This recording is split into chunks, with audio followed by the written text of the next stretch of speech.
Hi, I'm Sarah Lewis, and I want to tell you about my complete organization system. So I know there's a ton of ways to stay organized, and a lot of people are looking for new planners and other tips and tools to stay organized and stay on track towards their goals. So I want to give you my complete organization system today. So the first thing I start off with is I kind of look at the bigger picture. So I look at a year's time.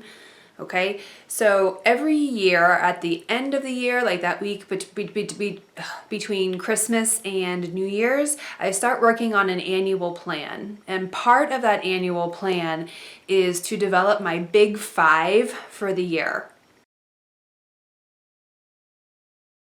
The big five are the 5 big goals that I want to achieve in one calendar year. So they could be personal, they could be business, but they're the 5 things that have to happen in that calendar year to make it the best year yet.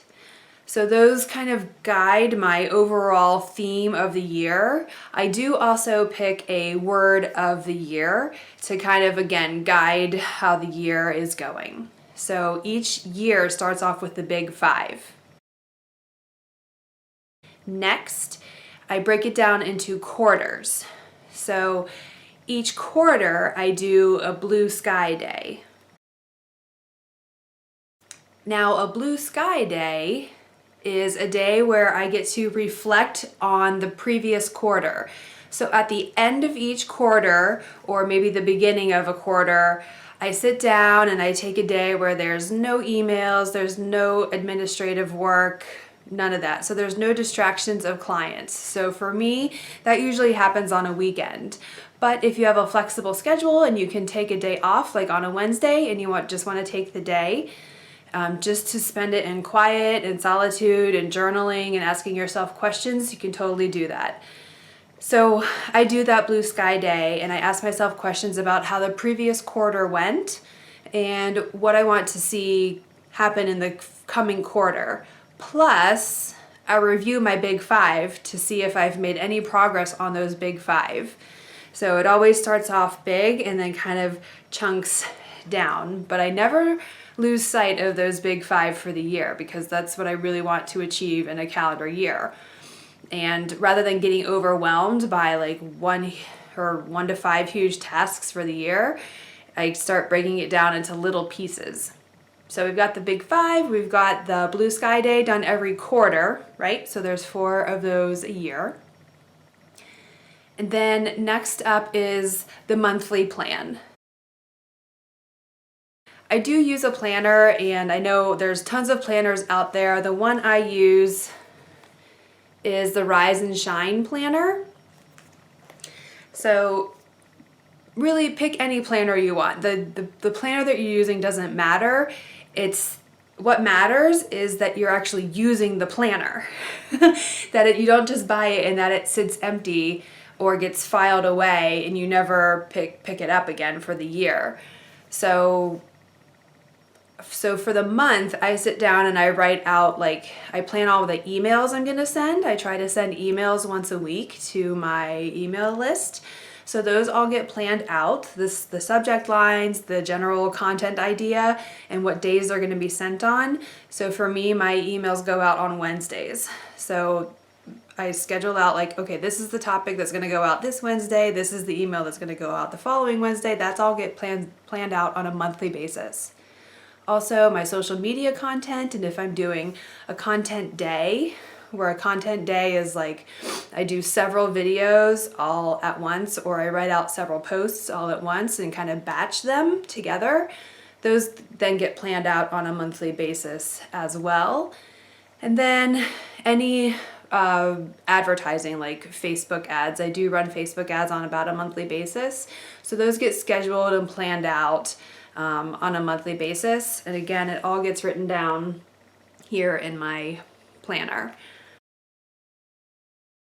The next thing is my weekly goal setting or kind of check-in with myself. And that is called the W lags. And I have to give a shout out to one of my mentors, Todd Durkin, for teaching me about the W lags. So WLAG stands for wins, losses, ahas, and goals.